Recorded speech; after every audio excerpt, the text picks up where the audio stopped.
What's up, guys? It's Crash, and today I want to talk about ammo types in Gray Zone Warfare. I also want to go so far as to visualize some of these hitboxes, how they impact vital organs, because when you see this or when you understand this, it really shifts your paradigm or how you look at ammo and what ammo types to use in the game, because there's some really interesting stuff that just, kind of goes with human anatomy on where there are advantages and disadvantages to using different ammo types. So I want to go through this because once you kind of understand it, it really kind of helps me kind of understand how weapons should perform in the game. It can also show us why shotguns are not very powerful right now, but very well could be in the near future once they buff those. So I want to take a look at this stuff. You guys remember that this game does not work like any other game. There is not the traditional HP system where, you have 440 health points. The bullets, each bullet takes a damage, a certain damage value off of that total value. You have to add damage.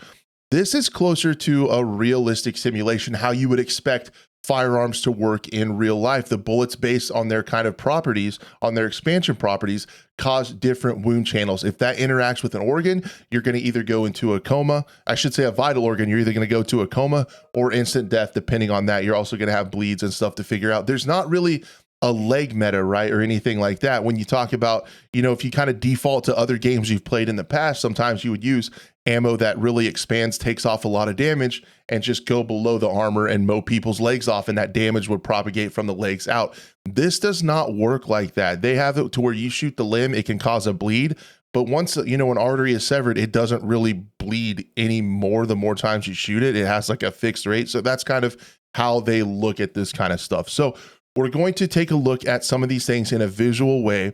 You guys remember the ballistic simulation? I hope they add the ballistics gel to the firing range. We've wanted that, since we saw this. But you guys remember when they talked about that? I did the video on the range shooting the different kind of ammo types. That I did a little bit of math on that, assuming that the squares in that video are about 5 meters and kind of the average size of a human. I've kind of deduced where I think the differences are between the AP ammo in 5.56 as well as the hollow point boat tail ammo. That's hard to say really fast. So we're going to get into a little bit of a simulation. I want to show you guys where these hitboxes are and kind of how it sets up with human anatomy. It might not necessarily work as good as you think it should. And I'm going to show you guys why pen is king. All right, guys. So here we are looking at the health panel, and I went ahead and made the brain and the lungs and the heart red. Those are the vital organs that are going to put you in a coma or put you in the dirt. So I want to look at the different sizes of wound channels, how they affect it. And instead of like how much damage it does, it starts to be a function of how big of an area on the body is a kill, right? So, we get a bigger wound channel, but, the armor is going to protect in certain places, stuff like that. So I want to take a look at all that stuff. And it's going to be really interesting and kind of eye-opening, also kind of in regards to how the human body is shaped and how these expansion things work. So bear with me. Let's get through this. Again, based on that video that they did where they showed us the different things and how the wound channels worked in the ballistic gel, I did a little bit of math. Again, I think it's like 5 meters from where they were standing. So I think that we're around 23 pixels on this scale is going to be the AP rounds for 5.56. And then when we talk about the hollow points in the next one, those are going to be closer to 57 pixels. So that's just what I think from the math that I did. It's really close. Either way, it's definitely going to get the concept across. So what happens is when those bullets go in, they expand to a certain size. This is the size that the AP rounds go through. So anywhere in here, we're now, instead of talking about HP, right, we're talking about a hit area, like how big of a hit area on the body is a lethal hit. So, but if we talk about it propagates out, right, it becomes now our hitbox is like this big. But this is the interesting part too, about the side of the body. If you go even bigger, you're going to miss, right? So that's where some of this space, you can't get a bigger hitbox because you'll be off the body. And that's where you start to see visually some of the downsides to the hollow point ammo. So again, our hitbox is going to go like this. We hit the size of the body or side of the body, up and around, boom, something like that. So with wound channels, the upper torso, vitals, that's going to be about your hitbox for a one shot down or to put somebody down. The brain, again, we really run into those margins of the body. Even with hollow point ammo to the brain, and you would, generally you think to old games, you think more damage, that's going to do it. Not necessarily the case. It doesn't really make our hitbox that much bigger because we're running into the margins. But then again, that starts to be your hitbox essentially. So with the AP ammo, I kind of think that's about your hitbox. So if we switch over to this one and we go up to where I thought was, I think 57 pixels is what I came up with, is going to be the hollow point. And you're like, oh my gosh, like that's going to make a huge difference. We're going to see that it really doesn't, because on the sides, right, I can't go really any more to the left.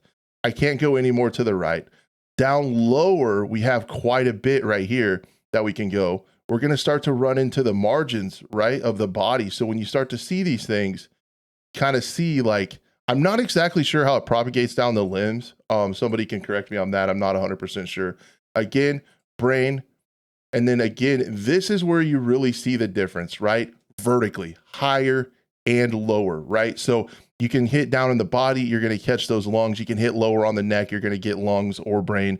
So that's how that works out. And basically with hollow point ammo, to my eyes, it feels like it doesn't really get any wider because you're running into the edge of the body, and your hit area, like for a kill, only expands vertically. So it's not as big as you think. You know, you kind of think 23 pixels versus 57 pixels, you know, that essentially doubled my hitbox for a kill, right? Well, then you start to think of anatomy, not necessarily the case. And then I would also argue, if we throw on top of that, if we start to show in like where armor is going to sit, like someone's going to sit with armor, it's going to be right in here. And you got to remember, these hollow points are going to be protected by armor. So then if you really put them side by side, you guys can see that even though the armor is going to stop the hollow points and the AP is probably going to go ahead and go on through, that even with a bigger wound channel, you have a smaller hittable target area when you look at these side by side. And then now you really start to see why pin ammo that goes through armor is going to be the king. That's how you're going to get in there and get those vital organs. And then when you start to put all this stuff into perspective, it's kind of cool, right? Because it really feels kind of like things you would think in real life. So kind of starting to visualize how that works and how, you know, expanding ammo really kind of expands your hitbox vertically, and then any kind of armor kind of wipes that off the board. You start to understand the choices for ammo. And then I also think, you know, kind of when it comes to shotguns and all those pellets, if those did any kind of penetration, you would almost always get a kill because one of those is going to hit a vital organ. So I think that's why the pin and the damage and stuff on shotguns is so low right now, because they didn't want to make it super crazy. Because shotguns, I think, if tweaked a little bit in the higher direction, if you get a little bit more pin on those pellets, will be incredibly strong. So I know they're working on them, because right now the shotguns really don't do anything at all. They're not really worth using. So all of that to say,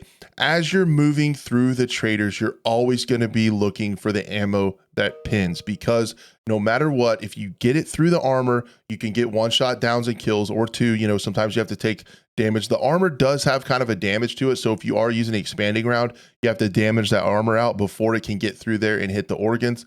Again, kind of like real life. So we basically start to see how, you know, when you're using 5.56, you're going to start out with hollow points in the main town if you want to.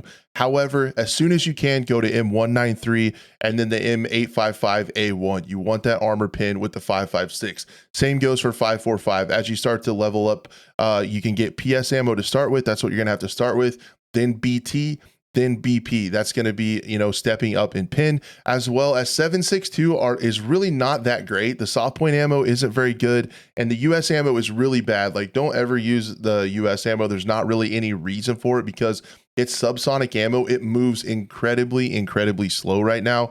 It would be really cool. I've always wanted to see like a suppressor in a game work with subsonic ammo, because there is a supersonic crack when shooting faster ammo through a suppressor. It would be really cool to be extra quiet and maybe be able to take out more AI if the AI didn't detect you. If you were using US ammo with a suppressor, ultra quiet would be really cool. Then you want to step up to PS and then end with BP when you're talking about 7.62 by 39.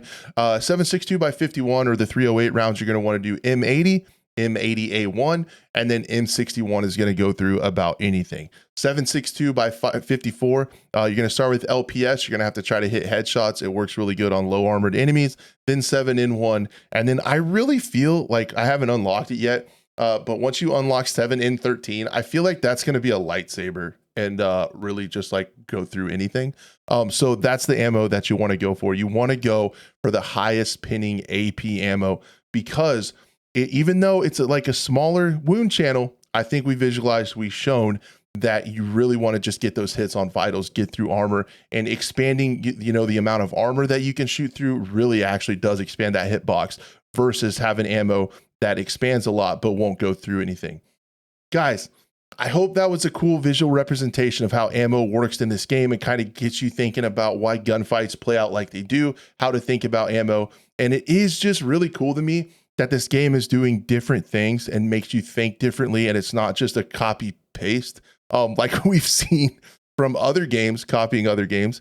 But it's something new, it's something different, and it's kind of cool to start thinking about how you would actually think of ammo in real life. When you're going after armored enemies, you're going to want something that's going to pin, and that's just really how real soldiers go through and look at ammo. I hope that visualization kind of got your brain working in the gray zone warfare space and how ammo should interact with armor and other players. It helped me a lot to do that too. So hope it helped you guys. I can't thank you enough for making it to the end of the video, and I really hope to see you on the next one. Thank you so much.